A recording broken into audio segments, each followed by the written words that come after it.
Thank you for joining. I'm Tyler Williams. I'm an extension educator with the University of Nebraska. I'm located in Lancaster County in Lincoln, and I work primarily in the climate and agriculture area. My background is in meteorology, climatology, and agronomy, so I kind of tie all these things together to try to introduce the subject of climate and climate change as it pertains and impacts agriculture. So many of you probably don't like to talk about climate change, right? Especially in the agricultural world, and a lot of it is because it's sort of distant to us. And so I always like to ask people, just think in their mind, what's the first image they think of when they hear climate change? What's the first thing that pops into their head? And a lot of people I talk to, and I didn't just come up with this idea, I've stole it from a number of the people that do the same concept at the beginning of their presentations, but many of you probably think of something related to a polar bear and ice, right? It's kind of the first thing that pops into the mind when you think of climate change or global warming, right? But it means something different to everyone. It might have been an image of drought. Some people think of flooding in cities. A lot of these big catastrophic things that a lot of times people try to put onto global warming or climate change might not mean a lot to people here where we're at before, so the local area, not next to any one of these. Some people often think of Al Gore, right? That's kind of the first thing that pops in their mind, especially if there's a skeptical audience. Might be the first thing that pops in. And even, the joke of being a meteorologist, you can't get the weekend forecast, right? How in the world are you going to tell us what's going to happen in 100 years? So we get a lot of this, but there's more to it than this, right? And so that's kind of what we're going to talk about here today. But in Nebraska, we get quite a bit of extreme weather.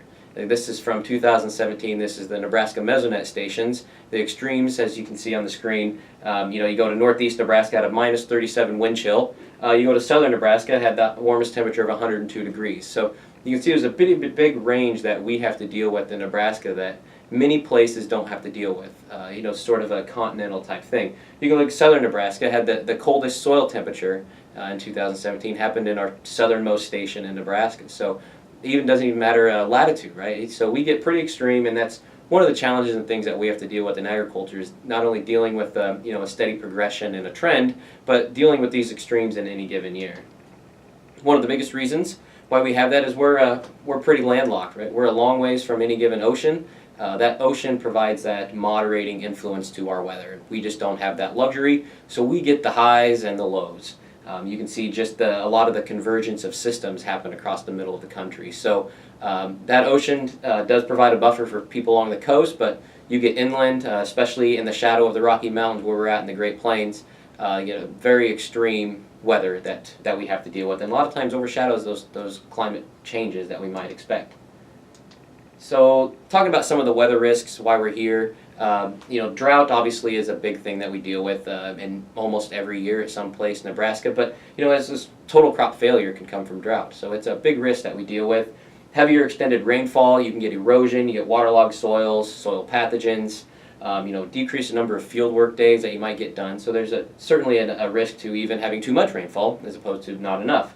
We also get a lot of severe weather. We're kind of in severe weather country, hail, tornadoes, wind, extreme heat. Every time we get at least an extreme heat event almost every summer that can cause yield loss. So there are many risks, and a lot of these risks are expected to increase in the future, and so that's one of the things that we're trying to look at going forward. Many of the cases we can't stop these, so how can we better manage for them, or how can we avoid when they typically or are expected to occur? There's things that we can do to better navigate those risks that we might be seeing. So go through a few trends and changes here. A couple things just to keep in mind when I talk about trends and changes and maps and data is to take a look at the temporal and spatial variability that might be within that. So how does that change over a season? So if we're generally warming, does that mean we're warming at every season? Is there differences within the time of that? And also the spatial difference. In southeast Nebraska, it might be quite a bit different than northwest Nebraska. In fact, it is. So just looking at how that changes in space and time is always important. We also want to take a look and think about, are we looking at a single station or are we looking at a region?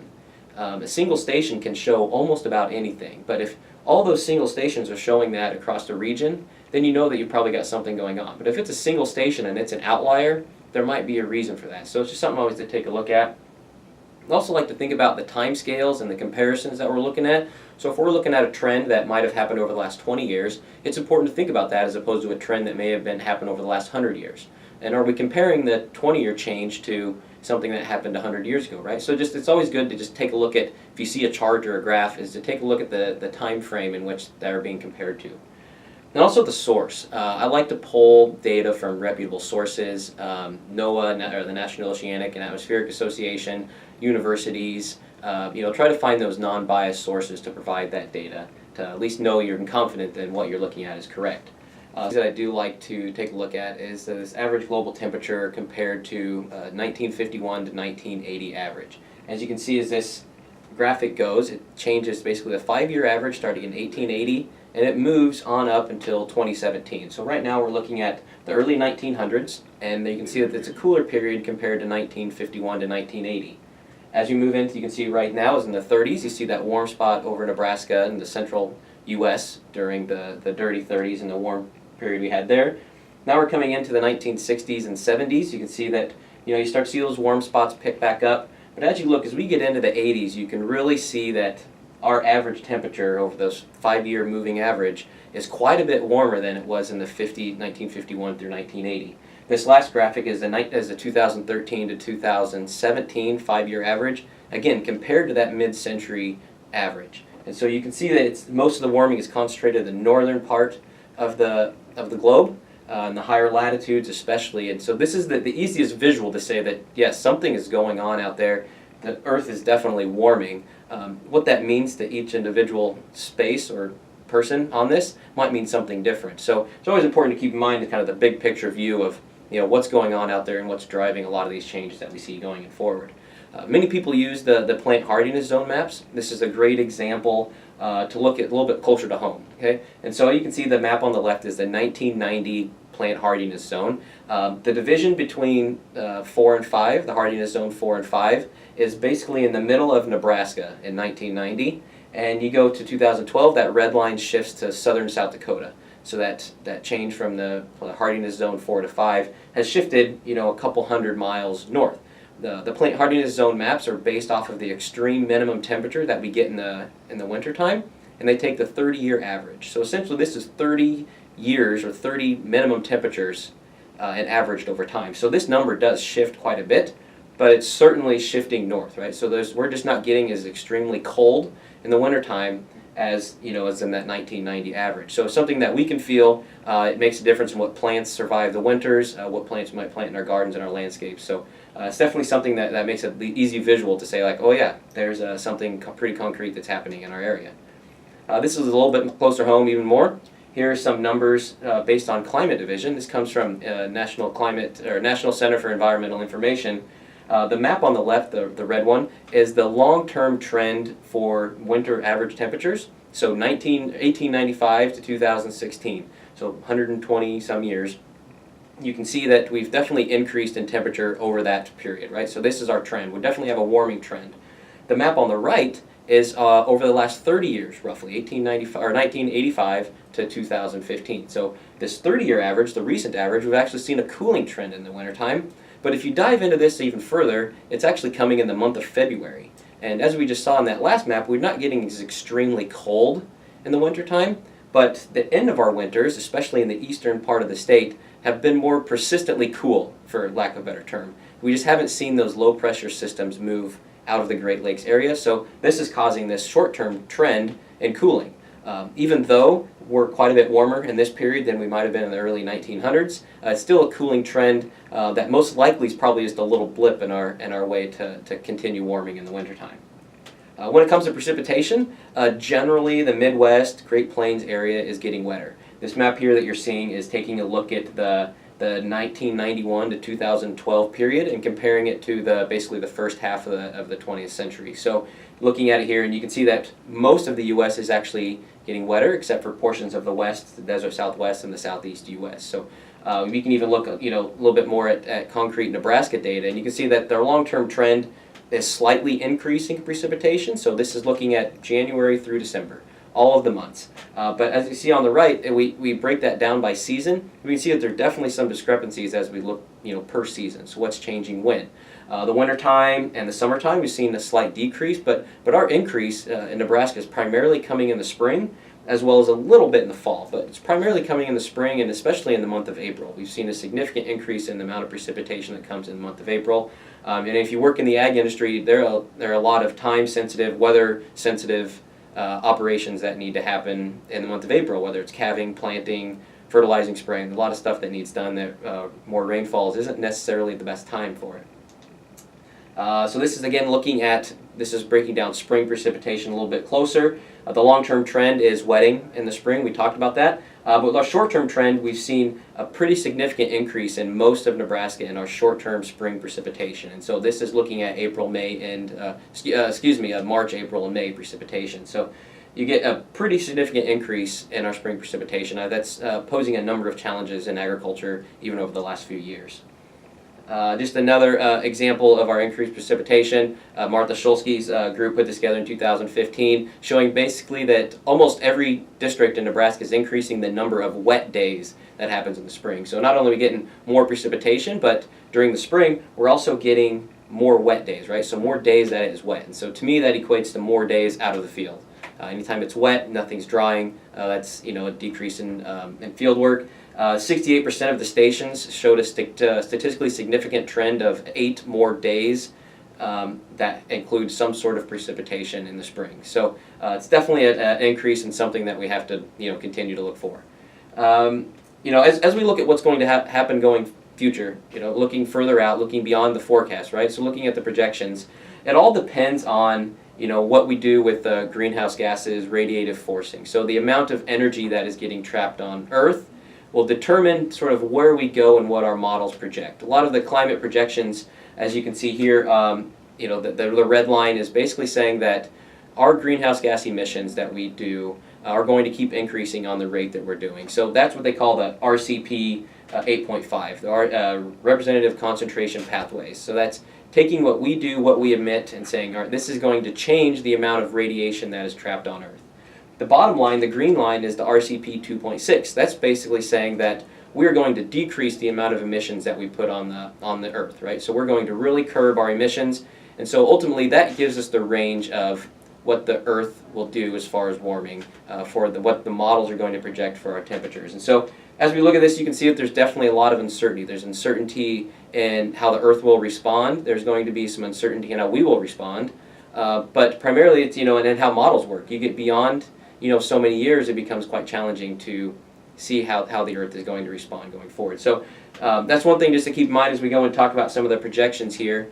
As you can see, the map on the left is the projected temperature increase going forward. This is out to 2100. The lower emissions is the map on the left. That's showing about a 3 to 4 degree Fahrenheit increase for most of the U.S. The map on the right is if we continue to have emissions that are quite high, that's when you get your warmer projections, your 8 to 9 degree temperature increase by the end of the century. So that's obviously quite a bit different and have bigger impacts than a 3 to 4 degree warming in the U.S.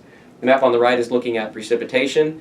There are some seasonal differences within precipitation, especially in the summer. You can see that bottom left map pretty much has decreased precipitation for almost all of the U.S. and the northern North America. But if you look at the other seasons, they show an increased precipitation for the northern latitudes, Great Plains, Midwest. We need our precipitation in the month of July. That's when we need it, especially in the agriculture world. That's when our temperatures are the warmest. So more precipitation in the fall, spring, winter doesn't really help us. It's more of a hindrance in some cases. So I think that's probably the most concerning thing is the timing of precipitation as we go forward. So just a little overview of some of those changes. More precipitation in April, May, and June, and less in the months of March and July. If you break it down and you look at specific months, March and July have been decreasing quite a bit, while the 3 months in between have been increasing. So how can we better capitalize that or manage for that? The rain falling in less frequent events outside of the spring. Our spring we saw those more frequent events, but you get in the summertime and the fall, you get those heavy downpours that you're going to see. Some of those heavy events. We've seen that increase in growing season length, but a lot of that has happened in the western part of the state. Severe and extreme events, not necessarily tornadoes, but hail, high winds, things like that, happening, outside of our typical season that we see it. Used to be just May and June or July. Now you're seeing it in the shoulder season. So, warmer temperatures in the winter and fall, we see those increase. Warmer nights during the summer is another increase. Our freeze risk is quite difficult because we see that the average is shifting, but we still have those rogue freezes that happen early or late during the year that might not let us capitalize on some of those longer growing seasons, right, and let us take advantage of some of those warmer temperatures. So a lot of those GDDs are happening outside of our typical growing season. So what can we do to take advantage of those? Flash droughts, a lot of people talk about the concern of having flash droughts or quick droughts or just severe droughts in general. 2012 is a pretty extreme case, but there's a lot of talk that that's maybe something that we need to become accustomed to, or at least get better at managing, because it's likely to happen again. So why should agriculture care? We talked a lot about some of the impacts, but ultimately, why should agriculture care? A lot of people I talk to, in the agriculture world, they've adapted to a lot. Most producers have experienced a lot. There's very little that, if you've been farming for 20 to 30 years, you've experienced quite a few things, and you've been able to make it through it if you're still farming. So ultimately, why should agriculture care about, making changes now to what's happening now and then on into the future? And so we'll kind of hit on that. But primarily, this is the biggest one. The main thing that knocks us off of our trendline yields are weather and climate events. Anything that drops you off typically has something to do with the weather and climate. So we're not very good at managing the weather and climate right now. Climate kind of puts parameters around what weather we can expect. If that's shifting, there might be more weather that we might not be able to manage. So even if nothing changes, there's still a lot that we can do to manage what we're trying to deal with now. So any increase in that, I think, only exacerbates what that impact might be. This was from December 24th of 2016.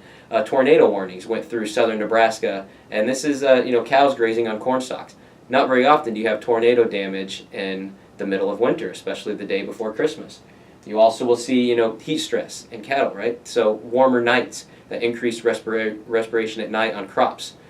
Number of things that can happen with those warm temperatures at night. Drought, obviously, of course, anytime you have more drought, we care. We run out of water, you need to have ponds, those sorts of impacts. Pests, we think about when warming temperatures in the winter, and how does that change our pest pattern? I think that's pretty important to think about, especially if you're a livestock or a crop grower. We look down here, precipitation in the spring. We have that heavy precipitation that limits our field days. We talked about that. But also, what does that do for our root growth? What does that do for our diseases? What soybean varieties should we be planting? So a number of different things that deal with that. Weeds, increased fall temperatures might just be the greatest thing for winter annual weeds. They get a good head start in the fall, and then also if we get warm springs, they get a head start of us in the spring before we can get out there and plant our crops. So that's another reason why we should care. Heat stress and how that changes, how our corn grows. How does our yield deal with those extreme heat events that happen in early June? Snow, trying to harvest soybeans in snow is not exactly the easiest thing. So how do all these shifting patterns and changes, how do we deal with those, and how can we manage that? And that's ultimately why agriculture should care. Another big reason why agriculture should care are the greenhouse gas emissions. We talk a lot about greenhouse gas emissions. Globally, we talk about industry and agriculture. Right? Agriculture is certainly a piece of that. The graph from EPA, you might not be able to read it, is showing that agriculture is 9% of the U.S. greenhouse gas emissions. This was in 2016. So most people think that would be quite a bit higher, but actually agriculture is not the biggest piece of that. Transportation, industry, electricity are the big three for that, but certainly 9% is quite a bit. And if we look at look at nitrous oxide or methane, agriculture is probably the biggest contributor to those specific greenhouse gases. Maybe not necessarily CO2 or the whole U.S., but when it comes to nitrous oxide, 77% of nitrous oxide emissions comes from agriculture. That's an area that we can improve on. That's a sort of big target too when it comes to looking at specific, maybe shorter term, but maybe higher impact greenhouse gases. The charts on the right, again, are quite small, but that's basically showing that our trend over time from the 1900 to 2017, we've been getting better at reducing our greenhouse gas emissions in the U.S. It's not necessarily globally, but we've been seeing some progress. Those lines aren't going up as steep, and some of them are even coming down on the types of greenhouse gases that we producing: CO2, methane, nitrous oxide. So we've made some progress. We've done things that are better. We probably just need to pick up the pace a little bit, but it does show that there can be things that can be done, and I think agriculture can be a big part of that. Just a quick things looking at the atmosphere in general. It's 78% nitrogen, 21% oxygen. So those greenhouse gases are a very small, less than 1% of our atmosphere, but they play a huge role. Without those greenhouse gases, our Earth's temperature would be 57 degrees cooler than what it is now. So even though it's less than 1% concentration, it's the heat regulator for us, right? It regulates our temperature. So even just the smallest fraction change can knock off that balance. And so it doesn't take much. And I also want to mention that water vapor is also a key greenhouse gas. Water vapor, traps some of the warming here. And so even though we don't emit that, we might change where our water is at. If it's evaporating from the surface and being more in the atmosphere, it can feel a little bit more like a greenhouse gas. So there's also those natural occurring greenhouse gases out there as well, as opposed to the ones that we might be emitting from a human standpoint. So, there we go. Now you can see that. But one thing I do want to mention on the soil radiation, I'm not going to go through the whole radiation, but it's a balance. The heat coming in and heat leaving is a balance. If we change that balance, it behaves like a greenhouse. You go and put a tarp over a greenhouse, it allows that shortwave radiation to come in, doesn't allow that long-wave radiation to go out. It becomes warmer. That's essentially what those greenhouse gases, why they get the name. That's what they're doing, is they're allowing that short-wave radiation in and that long-wave radiation to not go out. So it alters that balance within that system. If you would make that tarp black, very dark, it would become cooler, so it wouldn't allow that short-wave radiation to come in. So that's just a quick little visual of how we can alter that balance. One thing that I like to point out to agriculture is renewable fuels. That renewable fuels standard takes a look and uses agriculture to reduce our emissions. This is one thing that I know a lot of people in the ag industry are very positive of, right? We like ethanol, we like biodiesel because that provides another market. It significantly increases the price and the value of our corn or soybean or other crop that we can use to produce ethanol or other biodiesel. But it's also beneficial to the environment. So I know a number of people in the rural areas of ag industry that don't necessarily like mitigating climate change or mitigating greenhouse gases. We certainly like this, right, because it has an economic benefit to it. So certainly a win-win when it comes to reducing emissions, but also adding some value to our product. So what can be done? We talked about some of the impacts already. So what can actually be done on a farm or a ranch? What can we actually do to make a difference? We can adapt, right? So we'll go through some adaptation things, through technology or irrigation, changing our animals, our livestock, whatever it might be. There are things we can do to adapt. As we look in Nebraska, this is basically the ground cover as a state. And as you look east of this line, it's pretty much corn and soybeans. It's been like that for a number of years, but there's very little diversity on that side of that line. And so that increases our risk. It increases our risk of whole farm failure or events if we aren't diverse. So we take a look at when's our typical warmest day of the year. Well, it happens the second or third week of July for almost all of Nebraska. If we're primarily corn or soybean rotation, that is when we're in our reproductive stage, our pollination stage, and that's when we don't want our warmest temperatures of the year. So having that warmest temperature happen during that critical period, we're setting ourselves up for high risk if we don't diversify or try to move off that date or change a crop. If we look even more at severe weather, so if we look throughout the season, this is April, our severe weather target in April. You can look in May, you can see that target start to shift up. In June, the target for severe weather is over Nebraska, so there's a very significant risk for having severe weather, wind, hail, tornadoes in Nebraska. And we move through the season into August, it decreases. But if we have all of our crops growing and in vegetative stage in June, we have that high risk of severe weather, we again increase our risk of our whole farm failures or whole farm losses. And that's what we want to try to avoid is, putting all of our eggs in one basket to have one event just take out all of our income. So again, another reason to diversify. Irrigation is one thing that we've done for quite a while, and that's another thing I think we can get better at.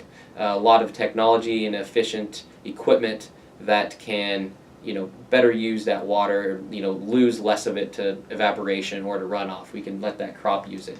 This is a map of all of the center pivots in 2005 across Nebraska. So you can see irrigation is quite popular, especially in central and eastern Nebraska. You get a lot of irrigation wells. So this is a risk management tool that we have. It's a luxury, certainly is compared to other states. We have the highest number of irrigated acres in Nebraska, and the biggest, one of the things that we can do to minimize drought is have irrigation. But we know that if drought becomes more common, there'll be more stress put on these irrigation systems. So we need to be thinking about that and how can we reduce our water use in the good years to hopefully keep it for when we need it, especially as we increase populations in the cities. So water is a key point, and so we've got a good resource there, and hopefully we can keep track of that. So we take different strategies to manage risk. If we have increased temperature, we can offset critical growth stages. We can use short season varieties. We can change our soybean maturities. We can increase our surface residues, soil organic matter, to try to reduce that water loss to that. Do we need to look to the south? If we have increased temperature, do we need to look to see what they're doing in central Kansas, northern Kansas, to see, can we be prepared for that? Is that how it's going to shift? Might be something to at least keep an eye on that if we are seeing that trend in our temperatures. Maybe we'll be able to grow a little bit longer. Maybe we need to change crops. What varieties are they using? What's being successful? So looking to the south might not be all that bad of an idea. If we have heavy rainfall, we talked about heavy rainfall, improving soil structure is key. That's a key point. Increase infiltration rate. If we have good soil structure, we can return to those fields faster after a rainfall event than if we have no soil structure. If it's tilled, you're not going to get back out there very fast, and if you had good solid soil structure to drive on. Again, diversify your crops so you can spread out the workload. If you need to plant all of your corn or soybeans in April and May, and it starts raining for 3 weeks, you're in trouble. But if you had a couple fields of wheat, that's less that you needed to get done. So just maybe having that offsetting crop to balance out your workload. Do you need bigger equipment to get across those fields faster? GPS technology allows us to run a lot of hours in a tractor without getting fatigued. That might be a good investment if you don't have that. Extended dry periods, again, back to conserving water. Residues key. No-tilling is one of the few things that you can do that helps you if it's too dry and too wet. It keeps that soil moisture from evaporating when you need it, but it also allows that moisture to go in and infiltrate into the soil. Severe weather, snow, that's sometimes harder to deal with. Again, it's diversifying, it's having crop insurance, things that you can do to reduce the risk on your operation.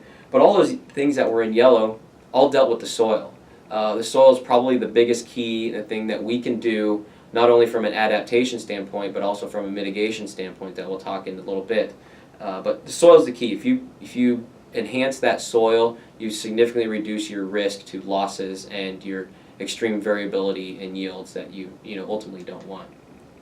So when it comes to mitigation, there are things we can do for mitigation. It's not all about just adapting to what's going to happen. It's how can we in agriculture change or reduce some of the changes that are expected to happen in the future.